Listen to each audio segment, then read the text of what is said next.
지금부터 2024년 상시 4회 컴퓨터 일반 강의를 시작하겠습니다.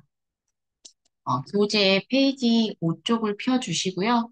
저는 이제 설명까지 해드려야 되니까 제가 이렇게 설명까지 해놓은 뭐 파일도 한번 여러분이 열어보시면서 보시면 될 것 같고요. 그다음에 제가 이 컴퓨터 일반 프린트 드렸거든요.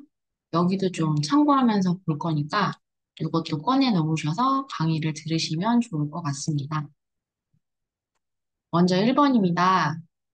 다음 중 데이터 분산 처리 기술을 이용한 공공거래 장부로 비트코인, 이더리움과 같은 가상 암호화폐가 탄생한 기반 기술이며 거래할 때 발생할 수 있는 불법적인 해킹을 막는 기술로 오른 것은 이거를 뭐라고 하냐면 블록체인이라고 합니다. 여러분 여기에 문제의 핵심은 공공거래 장부, 그다음에 비트코인, 이더리움입니다. 즉, 비트코인과 이더리움은 지금 실생활에서 현실 세계에서 지금 현실에서 이루어져 있는 가상 암호화폐예요. 1대1로 가상으로 돈 거래를 할 수 있다는 거죠. 지금 기본적으로 비트코인이라든지 이더리움에 이제 투자하시는 사람들이 많잖아요. 근데 1대1로 돈 거래를 할 때 그 거래 장부, 돈과 돈이 거래가 됐을 때 공공이 서로가 투명하게 볼 수 있게 장부를 만들어줘야 되는데 거기에서 불법적인 해킹이 이제 생길 수가 있어요. 그런 불법적인 해킹을 막는 기술이 뭐냐면 블록체인이라고 하는 것입니다. 즉, 블록체인이라고 하는 것은 예전에는 가상화폐 뭐 돈 거래를 할 때 중앙 집중화였어요. 한 사람이 독점적으로 돈 관리를 하는 거죠.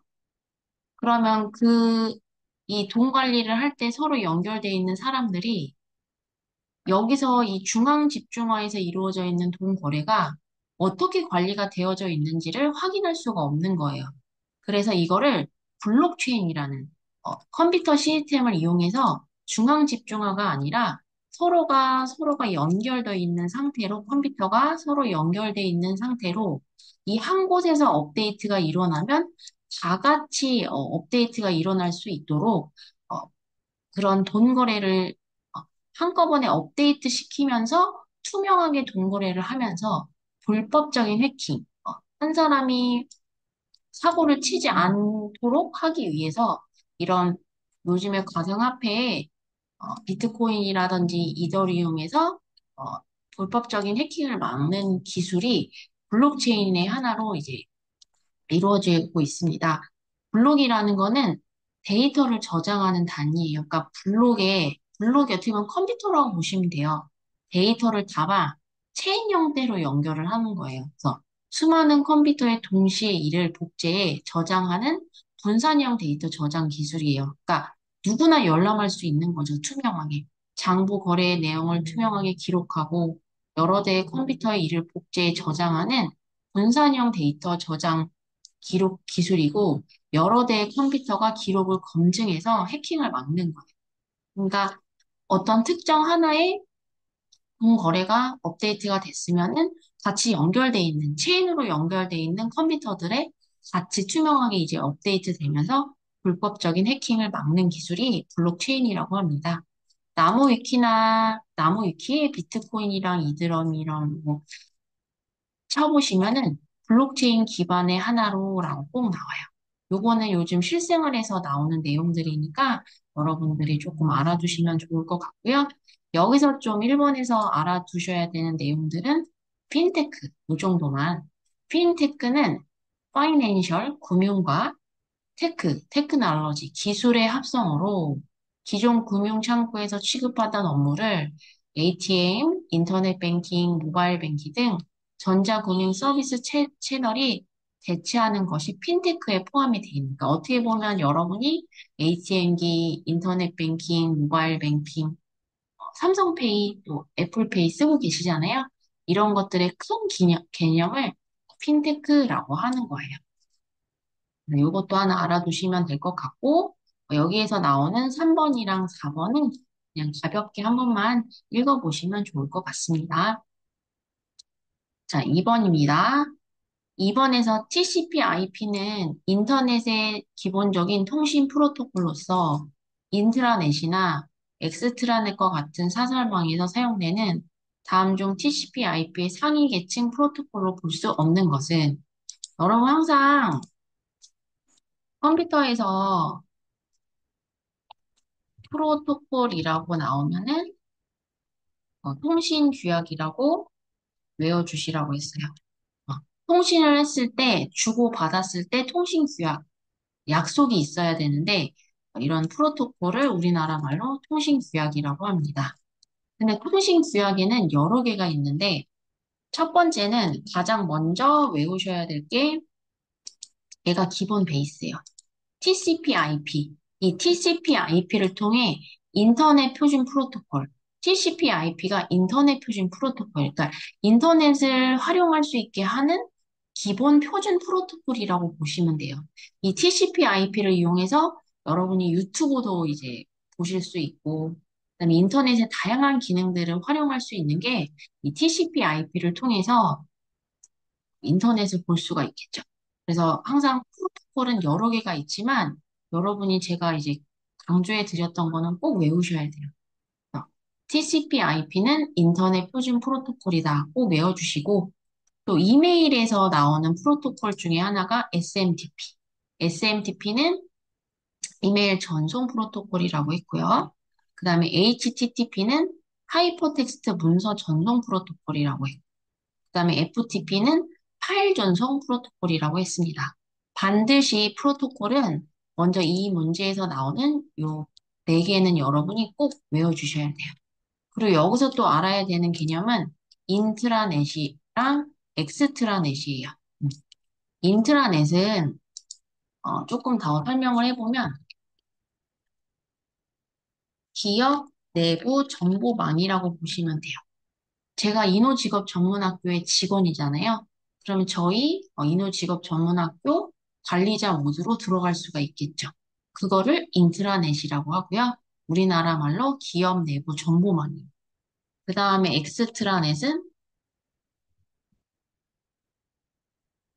기업, 우리 기업의 직원뿐만 아니라 거래처 사람들까지 같이 그 인터넷, 우리 인터넷 그 망을 같이 공유하면서 정보도 같이 주고받고, 우리 직원들만 우리 관리자 모드로 들어오는 게 아니라 거래처 사람들도 우리 관리자 모드, 우리 회사의 홈페이지를 들어와서 서로 정보도 공유하고 할 수 있는 그런 것들을 엑스트라넷이라고 합니다.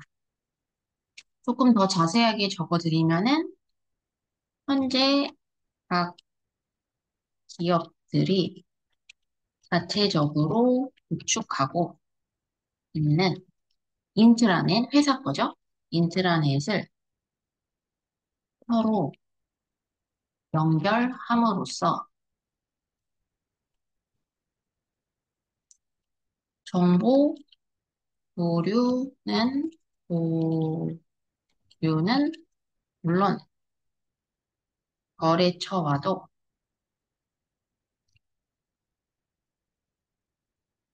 긴밀하게 소통할 수 있는 방이라고 보시면 되겠습니다. 음. 홈페이지라고 보시면 돼요. 이런 식으로 현재 각 기업들이 자체적으로 구축하고 있는 인트라넷을 서로 연결해요. 정보 교류를 위해서 거래처와도 긴밀하게 소통할 수 있는 방. 그러니까 우리 기업 사람들만 정보를 공유하는 관리자 모드가 아니라 인트라넷이 아니라 기업뿐만 아니라 거래처 사람들까지 다 포함할 수 있는데 그거를 엑스트라넷이라고 합니다. 그러면 그래서 여기서 맞지 않는 내용이 뭐냐면은 요거죠. SNA 이 4번이에요. 인터넷 프로토콜이다. 프로토콜이다. 그러면 딱 프로토콜 제가 정리해드린 게 다 튀어나와야 되는데 요거는 솔직히 모르셔도 돼요. 요거는 그냥 한 번만 읽어보시면 되고 프로토콜을 정리를 하려면 요 컴퓨터 일반 요약집 있죠. 여기에서 맨 뒷장을 한번 봐주세요. 페이지 22쪽입니다.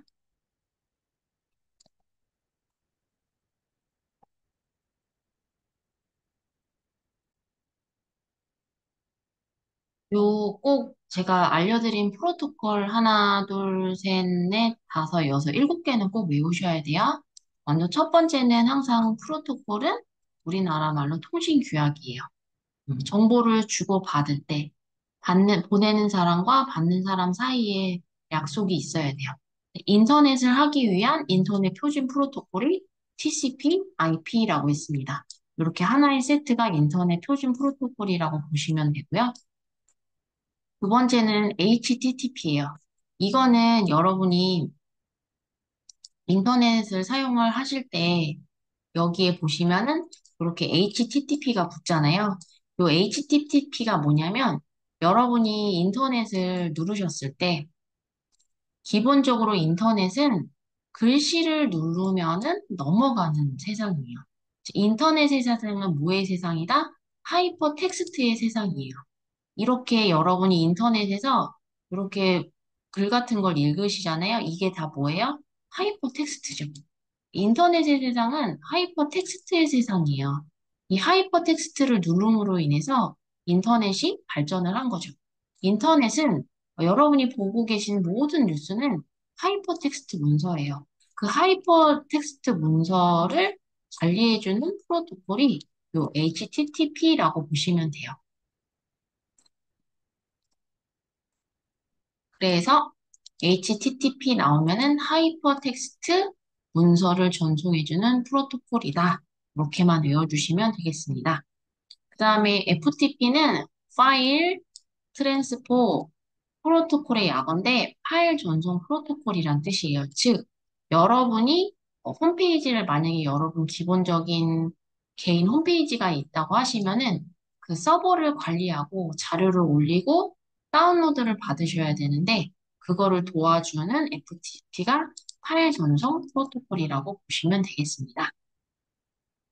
그 다음에 여러분 DHCP는요, 컴퓨터는 항상 주소를 갖는다고 그랬죠? 그 주소가 뭐냐면 IP 주소예요. 인터넷은 또는 네트워크는 컴퓨터는 인터넷이 되게 하기 위해서는 이 IP 주소를 가져야 돼요. 근데 실제적으로 여러분이 만약에 PC에다가 IP 주소를 업체에서 불러가지고 IP 주소를 연결을 했는데 또 다시 두 대를 연결하려고 봤더니 다시 업체를 부를 수가 없는 거예요. 그래서 미리 동적으로 할당해주는 프로토콜을 연결을 해주면 여러분이 설정만 해주시면 IP 주소를 동적으로 할당할 수가 있어요. 그거를 뭐라고 하냐면 DHCP라고 합니다. D가 다이나믹의 약어예요. 동적으로 움직인다. IP 주소를 동적으로 할당해주는 프로토콜이다. 이렇게 생각을 해주시면 되겠습니다. 그 다음에 이메일을 보내고 받을 때 프로토콜. 이메일 전송 프로토콜은 SMTP. 이메일을 받을 때 프로토콜은 POP3 IMAP. 이메일 수신 프로토콜이라고 하고요. 그 다음에 이메일을 보내고 받을 때 문자만 보내시는 게 아니라 멀티미디어, 뭐 동영상이라든지 사진 이런 거 다 보내고 받으실 수 있잖아요. MIME가 이메일 멀티미디어 통신 프로토콜이다. 요렇게까지 여러분이 같이 외워주시면 되겠습니다. 3번입니다.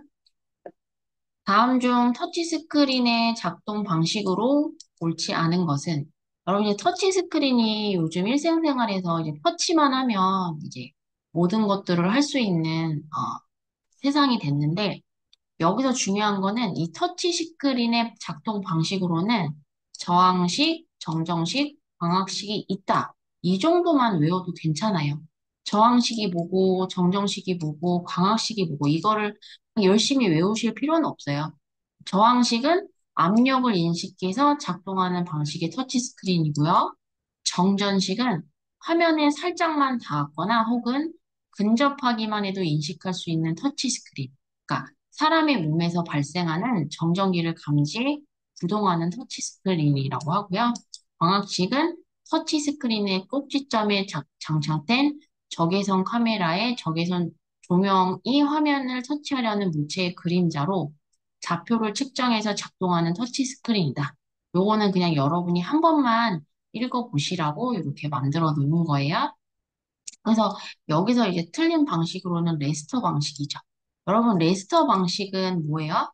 앞에서 배웠죠? 레스터 방식은 이미지에서 쓰는 방식인데, 비트맵 이미지에서 사용한다고 했어요. 컴퓨터 일반 요약집을 보시면은, 이쪽을 보실 거냐면은, 여기 17쪽에 보시면은, 그래픽 데이터 표현 방식에는 비트맵 방식과 뭐가 있었냐면은, 벡터 방식이 있었어요. 비트맵이라는 거는 이미지에서 점, 픽셀, 화소의 집합인데 그거를 영어로 뭐라고 하냐면 레스터 이미지다. 이렇게 외워주시라고 했죠? 여러분이 요것만 외워주시면은 이 문제도 간단하게 풀 수 있는 문제다. 정답은 4번입니다.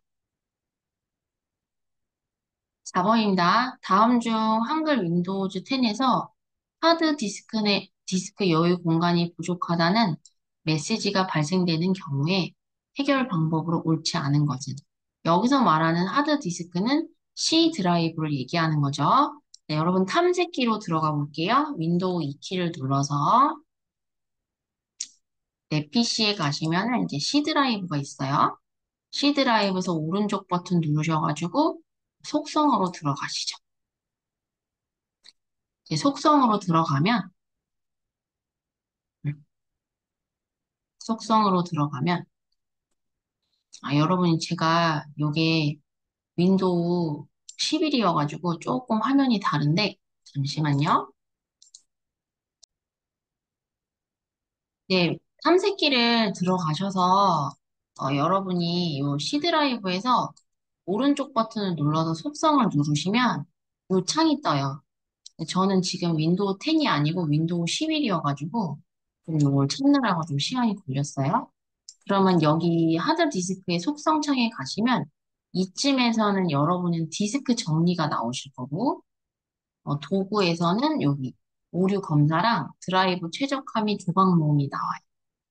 여기 디스크 정리에서는 자 여기 프린트를 보시면은 하드 디스크에 여유 공간이 부족하다는 메시지가 표시되는 경우에 해결 방법으로 옳지 않은 것이에요. 먼저 여유 공간이 없다라는 것은 버려라 이거예요. 삭제해줘라 이 뜻이에요. 그러면 여러분이 디스크 정리라는 곳에 가시면 저는 여기 윈도우 11이어가지고 여기 이렇게 안 보이거든요. 디스크 정리란을 가면은 이렇게 여기 안에 지우는 메뉴가 보여요. 윈도우 10은 거기에 화면이 좀 다르지만 뭐 임시 인터넷 파일, 휴지통에서 지운다는 것도 이게 다 원래 지우는 내용이 나와요. 요런 내용이 나오는 건 아니지만 여러분이 윈도우 기본 틀로 외우셔야 되니까 디스크 정리에서는 임시 인터넷 파일, 휴지통 파일, 그다음에 다운로드한 파일들을 삭제할 수가 있어요. 그래서 이 디스크 정리는 꼭 외워두시고, 그다음에 여기 보시면은 도구에 가시면은 이제 오류 검사라고 있어요. C 드라이브 오류 검사. 이 검사를 누르면은 이 C 드라이브 안에서 오류가 있거나, 그다음에 수정해야 될 경우에서 여기서 검사를 해주시는 거죠. 근데 이제 하드디스크를 뜯어보면은 이렇게 제가 보여드릴게요.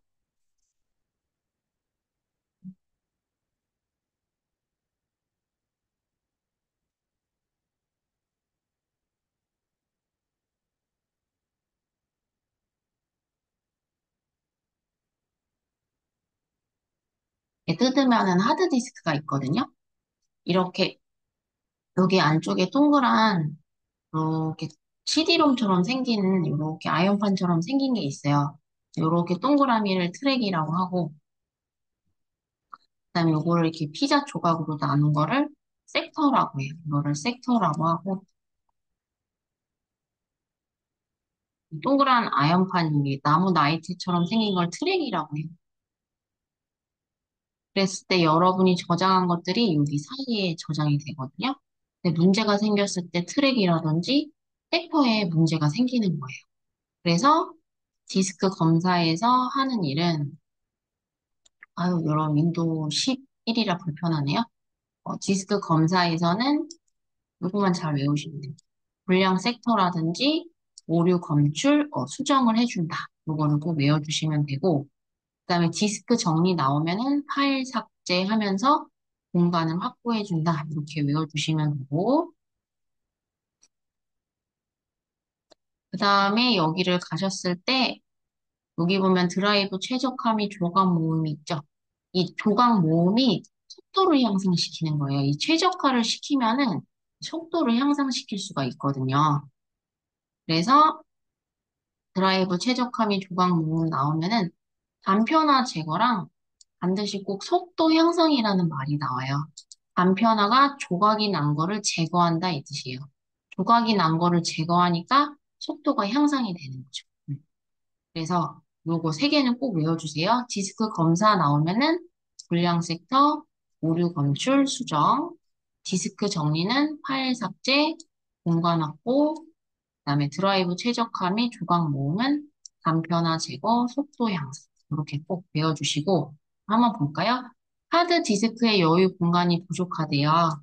해결 방법으로 옳지 않은 것은 먼저 휴지통 비우기.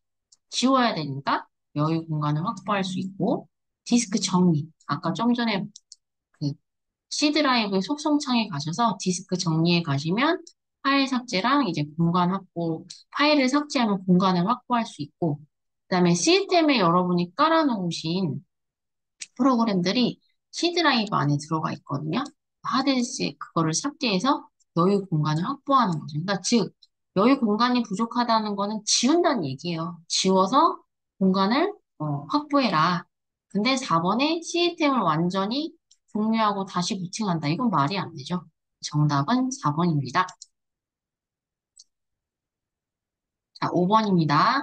다음 중 컴퓨터 출력 장치인 모니터에 관한 설명으로 옳지 않은 것은 자, 픽셀은 화면을 이루는 최소의 단위로서 그림의 화소라는 뜻으로 의미하며 픽셀 수가 많을수록 해상도가 높아지는 거예요. 여러분 지금 저기 여기 바탕화면에 보면 이렇게 저한테 사진이 있죠? 이런 사진들 하나하나가 이렇게 하나의 작은 사각형 모양, 요 픽셀로 이루어져 있어요. 이렇게 픽셀이 모여지면서 이렇게 사진이 완성이 되는 거예요. 이 픽셀들이 모인 사진을 비트맵이라고 하죠. 비트맵 사진을 확대를 하면 여기 끝이 울퉁불퉁해진다고 그랬잖아요. 근데 이 픽셀들이 모이면은 이제 해상도가 높아지면서 이 그림이 좀 더 화질이 더 좋아지는 거죠. 그 픽셀이 모인 게 해상도예요. 그래서 1인치의 사각형 픽셀의 수가 많을수록 이제 표시하는 건데, 이 해상도라는 거는 모니터 화면의 명확성이라고 표현하기보다는 화면의 선명도를 얘기하는 거예요. 그렇다고 해서 픽셀 수가 많아진다고 해서 색상의 수가 증가하는 건 아니에요. 픽셀 수에 따라 선명도가 결정되지만 픽셀 수가 많을수록 색상의 수가 증가하는 것은 아니다. 이거는 꼭 알아두시면 될 것 같고요. 그 다음에 여기서 말하는 점 간격, 도트 피치는 픽셀들 사이의 공간을 나타내요. 그래서 간격이 가까울수록 영상은 점과 점 사이가 거리가 멀면 영상이 선명하지 않겠죠. 근데 이제 공간이 좀 가까울수록 영상이 선명해지는데 그런 것들을 도트 피치, 점 간격이라고 합니다. 그 다음에 재생률은 픽셀들이 밝게 빛나는 것을 유지하도록 하기 위한 1초당 재충전 횟수를 말하는 건데요. 조금 더 쉽게 설명하면 디스플레이가 초당 몇 번이나 표시할 수 있는지, 연속적인 움직임을 화면을 얼마나 매끄럽게 볼 수 있는지를 의미하는 건데, 그거를 재생률이라고 해요. 이 사진을 보여드리면 스마트폰에서는 그걸 주사율이라고 하거든요. 이런 식으로 60Hz 수가 좀 낮죠. 낮으면 이 연속성이 좀 이렇게 보이고 수치가 이제 높아질수록 이렇게 120Hz니까 완전히 그 연속성이 되게 딱 깔끔하게 보이잖아요.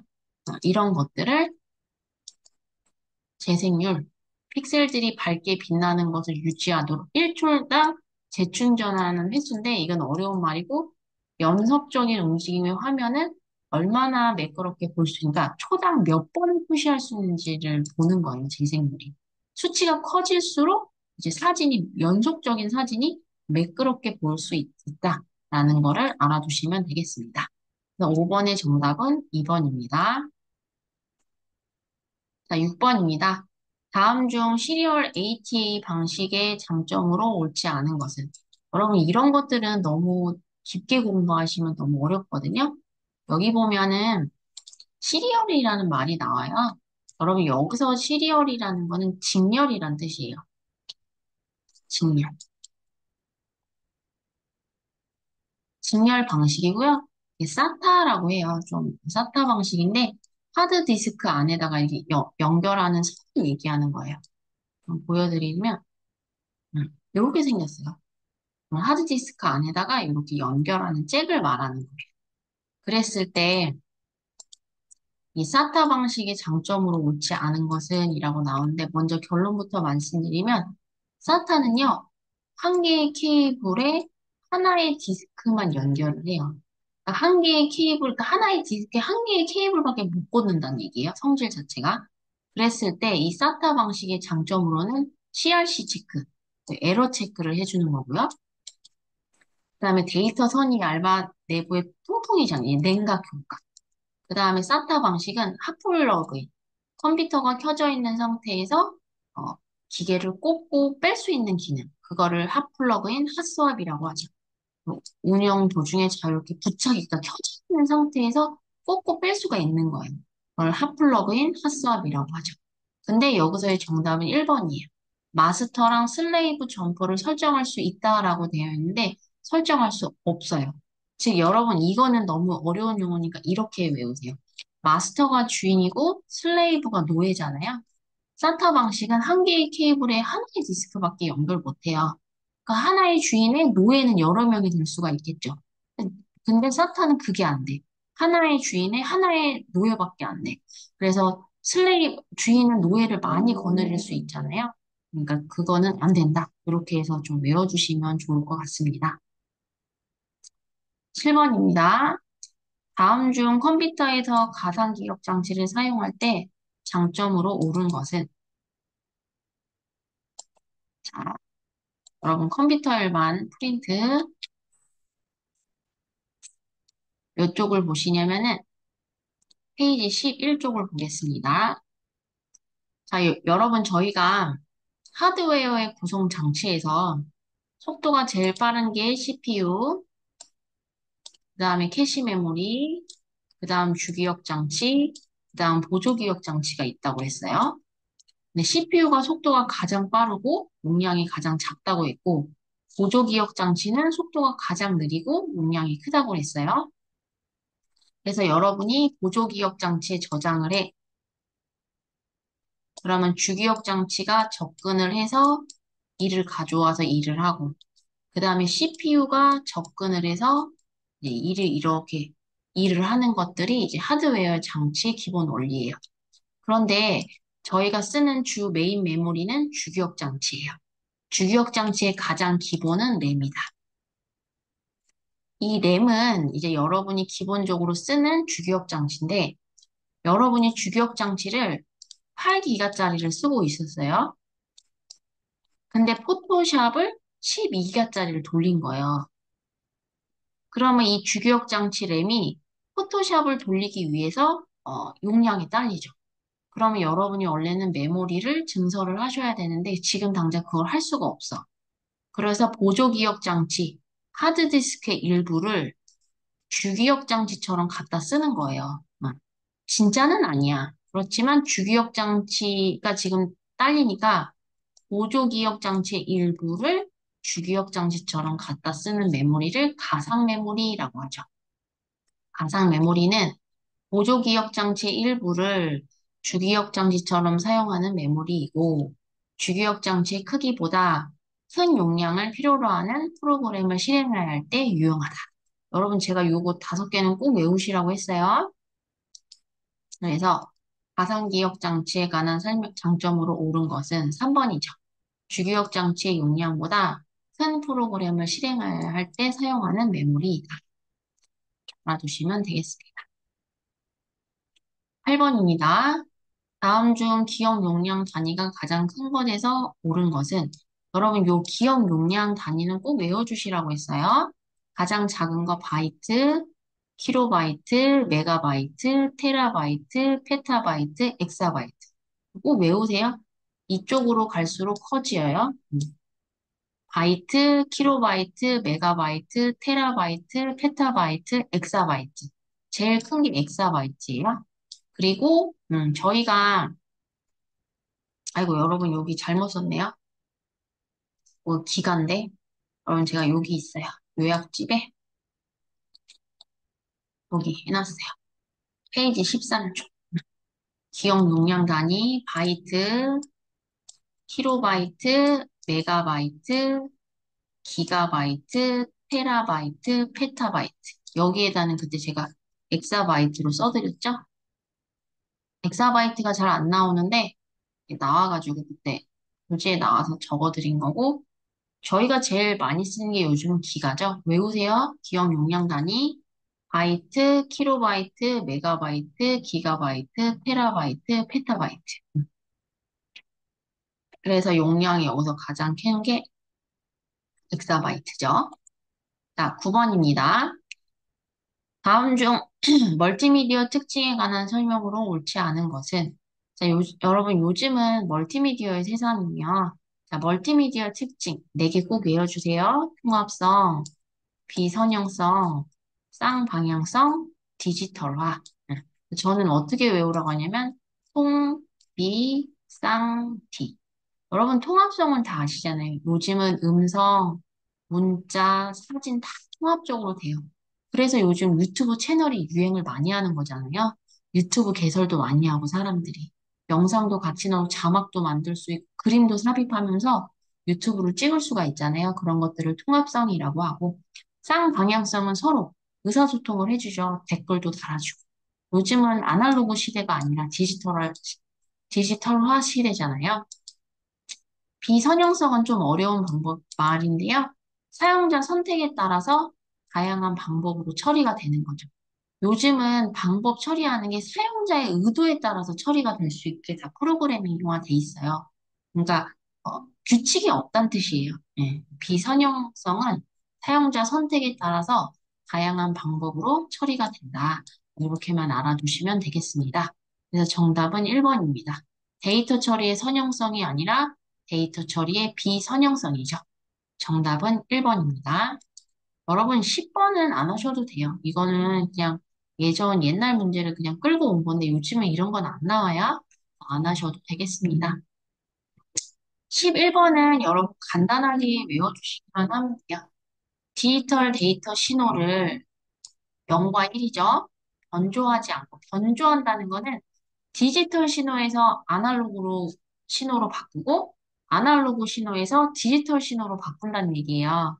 그러니까 성질이 다른 걸로 바꾼다는 건데 변조하지 않는다는 거는 디지털에서 디지털로 그냥 변조하지 않고 디지털에서 디지털 신호만 왔다 갔다 한다는 뜻이거든요.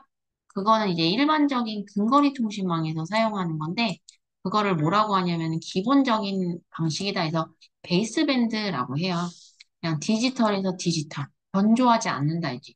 디지털 형태의 0과 1을 직류 신호를 0과 1을 직류 신호 변조 없이 그냥 그대로 수신식의 디지털로 신호를 하는 거예요.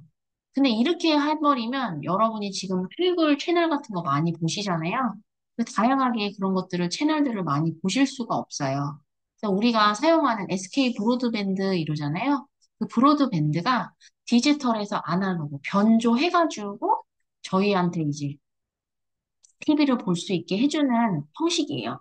이게 브로드밴드가 디지털에서 아날로그, 디지털 데이터 0과 1을 아날로그 신호로 변환하여 다시 전송하고 다시 아날로그 통신망을 이용해서 수신식에서 아날로그 신호를 다시 디지털 데이터로 이렇게 바꾸어서 수신을 해야지만 다양한 채널들을 보실 수가 있어요. 그래서 그런 것들을 브로드밴드라고 한다. 여기서는 변조하지 않는다고 했으니까 베이스 밴드라고 보시면 되고요. 그다음에 여기서 또 알아야 되는 기능 중에 하나가 정보 전송 방식. 반방향 방식은 한쪽만 송신하고 다른 쪽은 수신만 해요. 그런 것들이 뭐가 있을까요? 라디오랑 TV가 있고요. 그다음에 반이중반이 절반만 아니라 절반만 통신한다는 뜻인데 양쪽 모두 송수신은 가능한데 동시에는 안 된다는 얘기예요. 반. 무전기가 거기에 속하는 전, 풀 다 된다. 양쪽 모두 송수신이 다 된다. 이걸 이제 전화기라고 하는 거죠. 정답은, 네, 정답은 브로드밴드입니다. 이것도 이제 가볍게만 봐주시고, 요거는 꼭 외워주시고, 또 베이스밴드가 디지털에서 디지털, 브로드밴드가 디지털에서 아날로그, 아날로그에서 디지털로 이렇게 변조해서 전송하는 방식이다. 이렇게만 알아두시면 되겠습니다.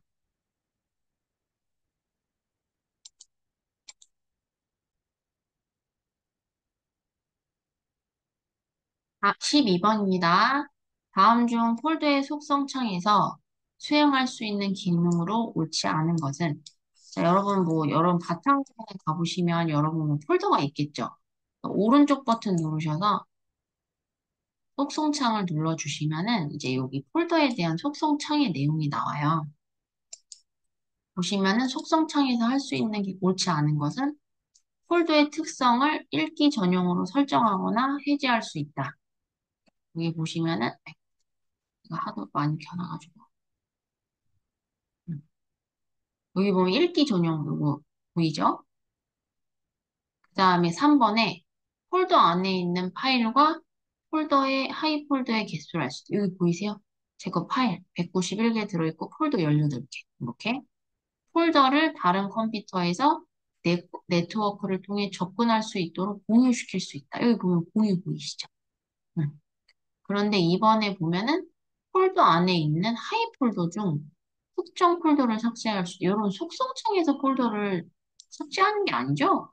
여기 폴더 창으로 들어가셔가지고 이제 삭제를 해야 되는 거죠.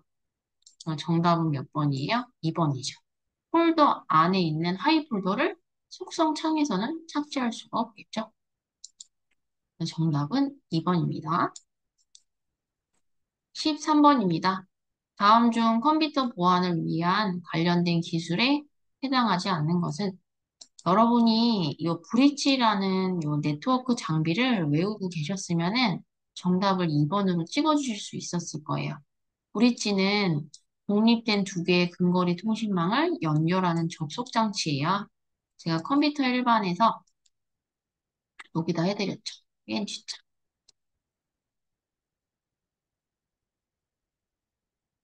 여기 20쪽에 보시면은 이렇게 그림이랑 같이 해드렸죠.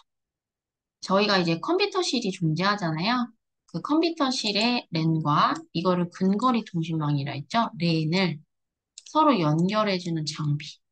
그 장비를 뭐라 했어요? 브릿지라고 했죠. 이 네트워크 접속 장비에서 요거 6개. 허브, 라우터, 브릿지, 리피터, 게이트웨이, 모뎀까지. 요 6개들을 여러분이 조금 정리하고 외워주시면 되겠습니다. 정답은 몇 번이에요? 2번이죠. 보안이니까 인증되고, 방화벽. 방화벽 있어야 보안 같은 거 설치하고, 암호화 돼 있어야지만 막을 수 있겠죠? 여기서 보안과 관련 안 된 기술은 브릿지라고 합니다.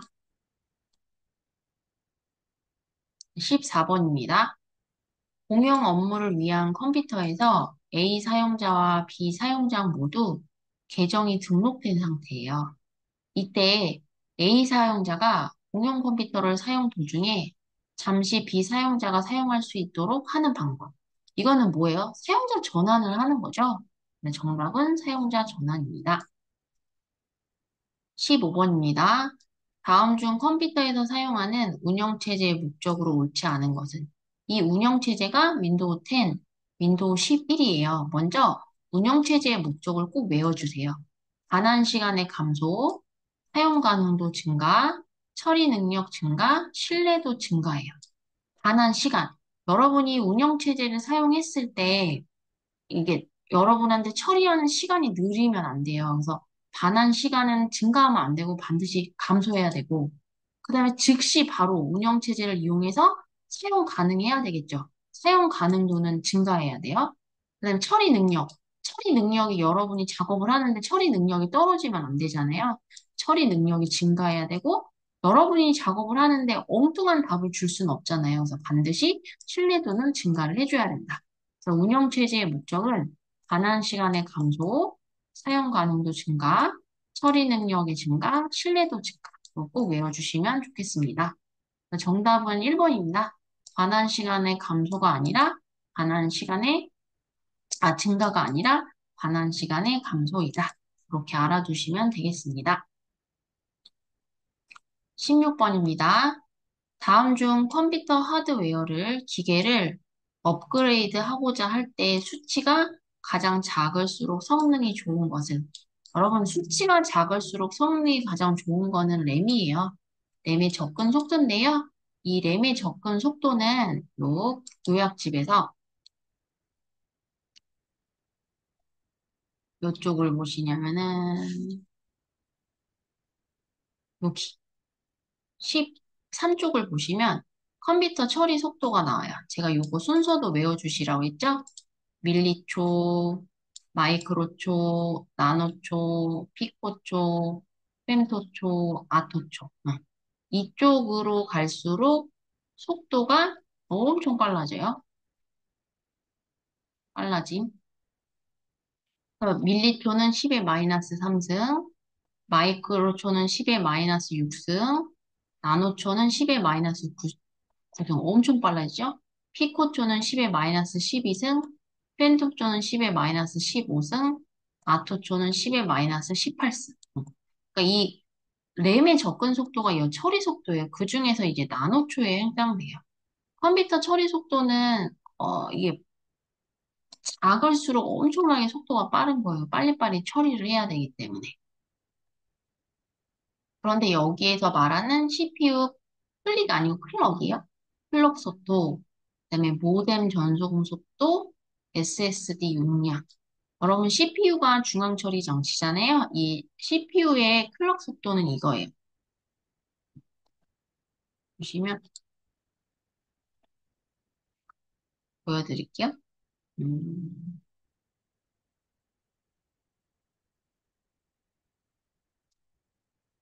여러분 잠깐만요. 안 보이네. 여기 있다. 음. 자, 여러분 클럭 속도는 헤르츠라고 표현하거든요. 요 처리 속도예요, 이게. 수치가 커질수록 이게 처리 속도가 빨라지는 요런 게 클럭 속도예요. 요런 걸 CPU의 클럭 속도라고 하는데 수치가 커질수록 좋은 거예요. 그 다음에 모뎀. 모뎀 속도는 인터넷 속도를 말하는 거거든요. 근데 이 모뎀 전송 속도도 수치가 높아야 돼요. 그래야 인터넷 속도가 빨라지는 거고, 이 SSD는 C 드라이브니까 당연히 하드디스크의 용량은 큰 게 좋겠죠. 항상 업그레이드 하고자 할 때 수치가 작을수록 성능이 좋은 것은 램의 접근 속도이다. 이렇게 이해하고 외워주시면 되겠습니다. 17번입니다. 다음 중 정식 프로그램의 구매를 유도하기 위해 특정 기능이나 사용 기간에 제한을 두어 무료로 공개하고 배포하는 프로그램. 여러분한테 실제 프로그램을 이제 사도록 유도를 하는데 기간이랑 제한을 두는 거죠. 기능에. 그거를 뭐라고 했어요? 기간이나 제한을 두고 무료로 공개한 다음에 그 기간이 지나면 야, 너 이거 마음에 들면은 사. 그럼 모든 기능을 다 쓸 수 있어. 그런 것들을 뭐라고 했죠? 쉐어웨어라고 했죠. 쉐어웨어. 자, 상용 소프트웨어는 정식 프로그램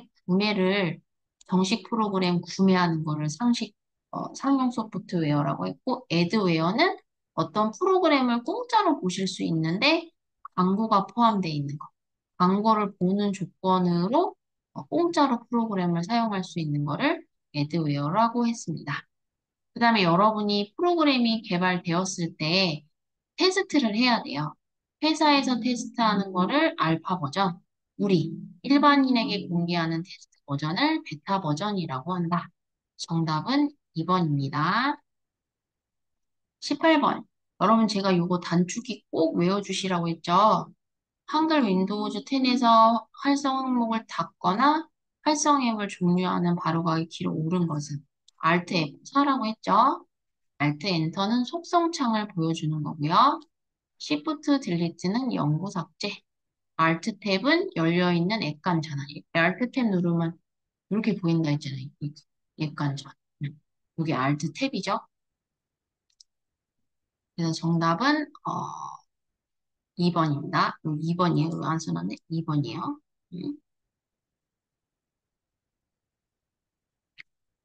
19번 또 나왔죠? 다음 중 전자우편에서 사용하는 POP3 프로토콜에 대한 설명으로 옳은 것은? 여러분 오늘 이거 하셨잖아요. 이거 꼭 외우세요. 컴퓨터 앨범 프린트에서 22쪽을 보시면은 프로토콜 오늘 했죠. 자, 인터넷 프로토콜에는 SMTP는 이메일 전송 프로토콜, POP3 IMAP는 이메일 수신 프로토콜, MIME는 이메일 멀티미디어 송수신 프로토콜이라고 했어요. 이거를 좀 디테일하게 표현한 게 요거죠. POP3 프로토콜은 수신 프로토콜이죠. 1번, 사용자 컴퓨터에서 작성한 메일을 다른 사람의 계정에 있는 곳으로 전송해주는 전자우편을 송신하기 위한 프로토콜을 SMTP라고 했고요. 4번은 전자우편으로 멀티미디어 정보를 전송할 수 있도록 해주는 멀티미디어 지원 프로토콜을 MIM이라고 했죠. 멀티미디어를 보내고 받을 수 있는 기능. 그런데 수신하는 프로토콜에는 POP3와 IMAP가 있어요. 정답은 3번인데 메일 서버에 도착한 이메일 사용자 컴퓨터로 가져올 수 있도록 메일 서버에서 제공하는 전자우편을 수신하기 위한 가장 기본이 얘인데 중요한 거는 POP3는 기본이기 때문에 꼭 받았을 때 머리 부분 헤더랑 본문을 다 둘 다 볼 수가 있어요. 기본이어서. 본문까지 다 볼 수 있는 게 POP3고요. 그 다음에 헤더 부분만, 머리글 부분만 수신할 수 있는 게 IMAP예요. 이 차이점만 좀 여러분이 잘 구분을 해 놓으시면은 한 번을 찍으실 수 있습니다. 20번입니다. 다음 중 인터넷 부정행위에 대한 설명으로 옳지 않은 것은 여러분 요것도 외워주시라고 했죠? 스니핑은요. 특정한 호스트에서 실행되어 호스트에 전송되는 정보, 계정, 패스워드 등을 엿보는 행위. 이 스니핑이 냄새 맡다라는 뜻이에요.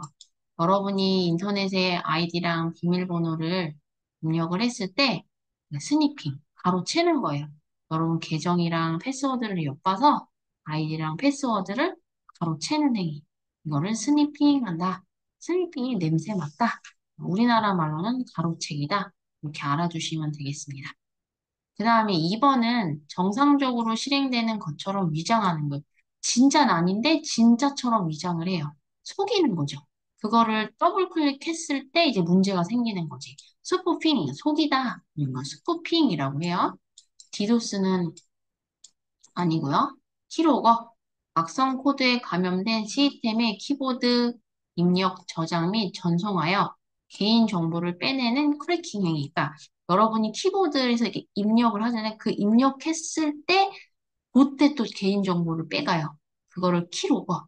그래서 인터넷 뱅킹 하실 때 우리은행이라든지 국민은행에서 여러분이 키보드 입력할 때뭐 자료들 그런 거 빼내가지 못하도록 그거 막는 프로그램도 되게 많이 설치하거든요.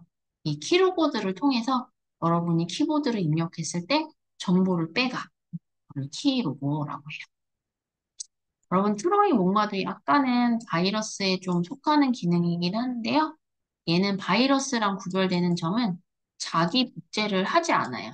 그냥 바이러스는 자기 복제를 하면서 그 전파하는 기능이 있지만 트로이 목마는 자기 복제를 하지 않고 이제 스스로 이제 독립적으로 이제 퍼뜨리거든요. 그래서 상대방의 컴퓨터 화면을 볼 수 있고 입력 정보 취득, 재부팅, 파일 삭제 등을 할 수 있다.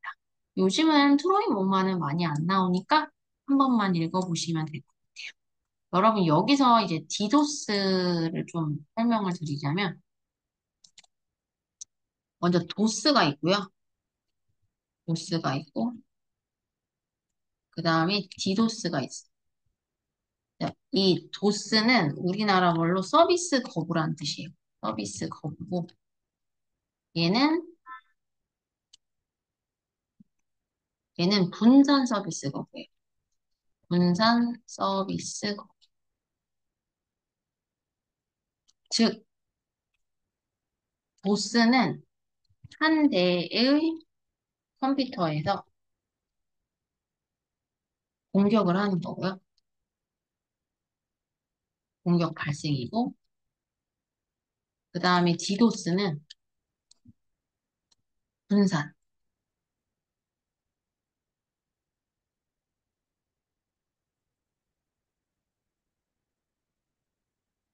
디도스는